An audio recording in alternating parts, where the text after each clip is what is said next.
आज अलमारी के खामोश कोने से एक पुराना अखबार मिला। सन 1980 का कागज़ पीला पड़ चुका था, किनारे बुड़ चुके थे, मगर उसमें बंद यादें अभी भी जिंदा थीं। जैसे ही मैंने उसे खोला, लगा जैसे वक्त ने सांस रोक ली हो। मैं आहिस्ता आहिस्ता सुफ़े पलट रहा था, हर सुफ़ा एक कहानी सुना रहा था। और फिर अचानक मेरी नज़र एक इश्तिहार पर जाकर रुक गई। फिल्म आईना, नदीम बेग और शबनम। बस उसी लम्हे कुछ बदला।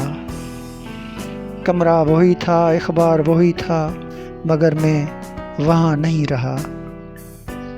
वक्त ने जैसे अचानक करवट ली और मैं 2026 से निकलकर सीधा उस दौर में जा पहुँचा जहाँ स्क्रीन पर सिर्फ फिल्म नहीं चलती थी, बल्कि लोगों के दिल धड़कते थे। उजड़ गया वो बाग जिसके सैकड़ों थे माली।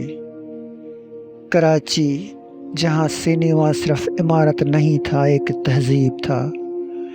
बम्बिनो सिनेमा, कैप्री सिनेमा और वो सड़क एम.ए. जनाह रोड, जहाँ शाम होते ही ज़िंदगी जाग उठती थी।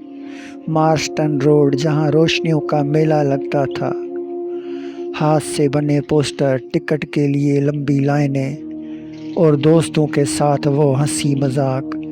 वहाँ फिल्म शुरू होने से पहले ही ज़िंदगी शुरू हो जाती थी। फिर दिल लाहौर की तरफ खींचता है, लक्ष्मी चौक, जहाँ हर शाम एक त्यौहार होता था।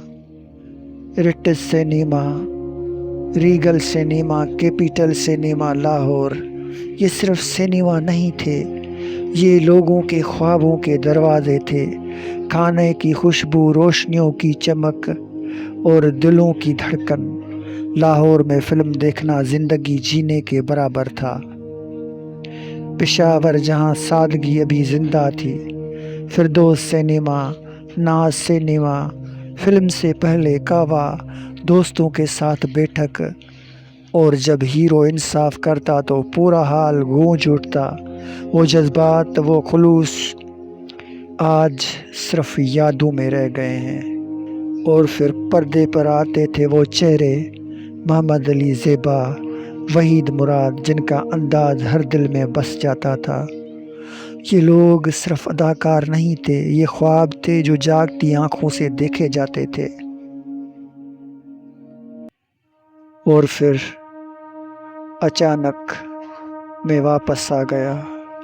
वही कमरा, वही अखबार, वही खामोशी, मगर दिल अब भी उस उदास दौर में अटका हुआ था। आज सिनेमा घरों की वो जगह शॉपिंग मॉल्स ने ले ली है, मगर वो रौनकें, वो लोग, वो सादगी कहीं पीछे रह गई है। हमने तरक्की तो कर ली, लेकिन वो खुशियाँ खो दी जो कभी टिकट की एक पर्ची में मिल जाया करती थी। शायद वो वक्त वापस ना आए, मगर एक पुराना अखबार आज भी हमें वहीं ले जा सकता है जहाँ हम वाकई खुश थे।